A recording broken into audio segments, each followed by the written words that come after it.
Hello, and welcome to Wellness Wednesday here at Mercer Caps. It's November 10th, and we're just a couple of weeks away from Thanksgiving. I know the semester has flown by quite a bit, and maybe that's just me. Maybe it's a lot of other people have kind of felt that way too. But with holidays coming up, with everything that's happened over the semester, I think it's important to think a little bit about how we get along, how we talk to each other. It seems a pretty simple concept, and I think a lot of times, not even something we think about is how do we talk, how do we listen, and we talked a lot about the types of support that you might need. We talked about how to kind of ask for, what you need, and that it's okay to ask for that. And I will turn the question around a bit here today to look at how can we be a good listener, because just as it's good to and important to be able to ask for what you need, it's also important to be able to listen well. Now that sounds pretty like kind of duh, like, oh, okay, I listen. But there's a difference between listening and being a good listener. Right? When you think about it, listening is more than just receiving or hearing information. Right? There's a balance in it between being passive, like if you had a friend that you try to talk to and it's just going don't really feel like they're actually listening that much. On the other hand, if you have a friend or maybe the same friend who, whenever you start talking about something, interrupts, you say, oh yeah, well this happened to me, or no, well that's exciting, or my friend did this. They may be listening and they're hearing what you're saying, but they're not necessarily taking in the fact that you want to share what you're trying to share. Right? There's a specific term for this, being a good listener, called active listening. And it's not just, important for pleasant conversations and greetings. It also helps people that you care about know that you worry, that you're concerned about what they're going through. So, and basically helps us know, hey, this person I'm talking to actually gets me, is actually listening to what I'm saying. So let's think a little bit about what are some of the most common mistakes we make when we're trying to listen to other people. And one of them may be, a lot of these are really going to be unintentional. I don't think there's that many people who intentionally try to be a bad person and listen to anybody. One is daydreaming or thinking of something else, or even something like, what am I going to get for dinner tonight? Your mind starts to wander off what the other person is sharing with you. We may also make the mistake of thinking of what we want to say next. I say, okay, well, this person's again talking about their car, and I want to tell them about, oh yeah, this new car I'm thinking about mine, or this thing on my car that I need to get repaired. Sometimes we also judge people, and that's a natural human reaction. We take in what people say and then say, okay, well, what do I make of that? Sometimes we judge them right there and vocalize that and say, wow, that was a terrible decision. You shouldn't have done that. Sometimes that may be helpful, but sometimes that's maybe not quite as what the person is looking for. It's important to think about when you're trying to be a good listener. We're not trying to judge the person, we're trying to just let them tell their story, tell their experience. And sometimes we make the mistake of listening to somebody but having a specific goal or thing we want to say in our mind already. Like I'm listening to you, but I want to point out how you were wrong. I want to point out how what you're talking about inconvenienced me. And neither of those are good ways to think about it, but that's unfortunately what happens. So now that we talk a little bit about kind of what sometimes mixes up or trips us up in trying to be a good listener, we have 6 things that can help us be a good active listener. Right? The first is non-verbal involvement.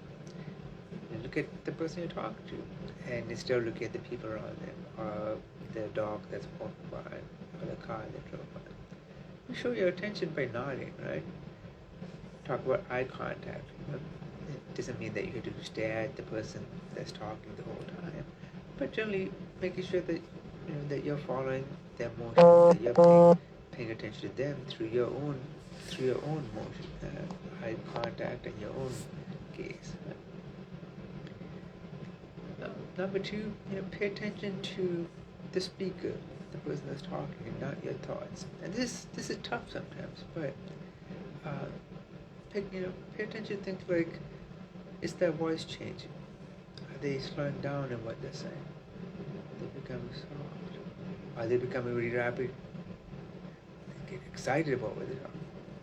Because that helps you know that this is something that is affecting a person in a certain way, and they're sharing it with you to say that. This made me happy. This made me sad. This made me angry. Sometimes they may even copy you, and that's okay. You say, "Wow, yeah, it is cold. I'm sorry that you lost your jacket." Basically, think about what their experience is in telling you their story or talking to you, and that helps keep your attention on being attentive to them.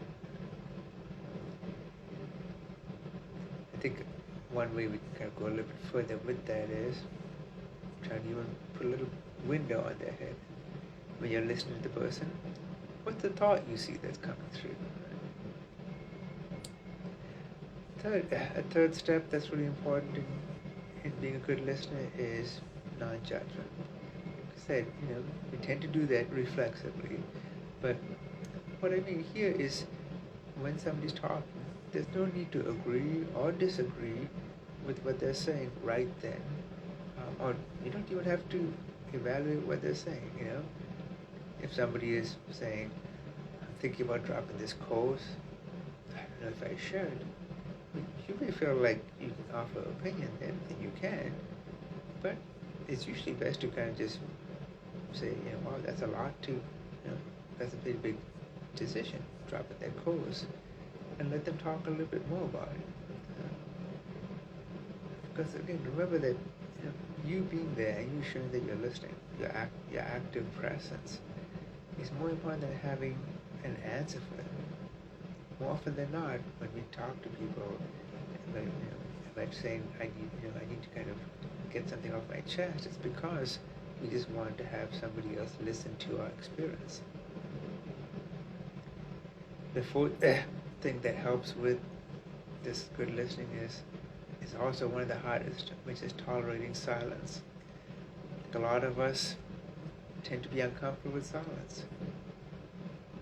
And if we hear somebody stop talking, we want to add something back in quickly, because we don't want to have that quietness around that. But again, trying to be a good listener, part of that is letting the person sit and experience that emotion that they're describing. So you can just ask them to talk a little bit more. You can use statements like, what do you make of this? Or tell me a little bit more about what happened. You get the person to talk and share their experience, but you're not necessarily trying to fill it in with your thoughts or your statements.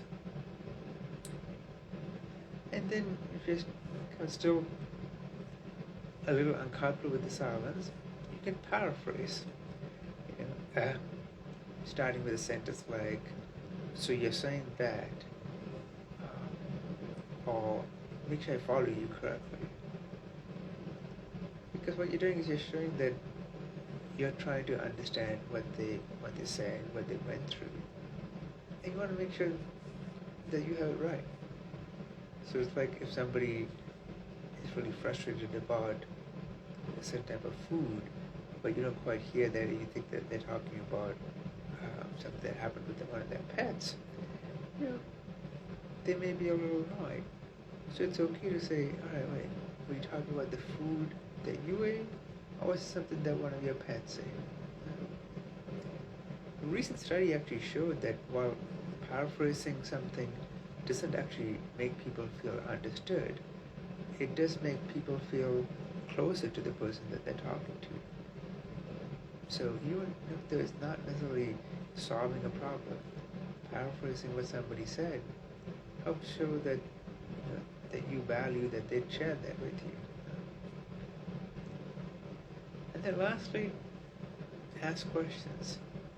Again, this person that's talking to you, they're sharing something with you. It could be something as kind of minute or mundane as how they couldn't find gingerbread cookies. It could be something as really traumatic as they found out that they think their partner is cheating on them. But if they're sharing something, they're sharing something to say, this is how I feel, especially if they're sad about something. You don't want to talk about how you went through that. You just ask them more about what happened so they can have that time to share that with you. Because you may be the first person that they've shared that with. And that's a really powerful thing to think about. That sometimes the person may have talked to 2, 3, 4 different people, but you're the first person that they've actually had listening to them. By showing respect in your response, you show the speaker that that you feel they are worthy of your respect. So when you kind of take all that, that's a lot to remember, because I know there's a lot of times when we're just talking, we're listening, and we don't really have a chance to go back to kind of all these things about how do I want to listen well, how do I want to be a good listener. So, especially right now with the end of the semester coming up, it's probably easier to have a more simple way to be a better listener. And so, kind of boil this down a little bit into two things to remember. The first is the 70-30 rule. Basically, the golden ratio of listening is that you listen 70% of the time and spend 30% of the time talking. Now, obviously, that changes depending on who you're talking to, kind of the kind of thing you're talking about. But basically, think: am I talking more, or am I listening more? And that shows that, again, you really want the other person to have that time to share their experience, to get whatever it is off their chest.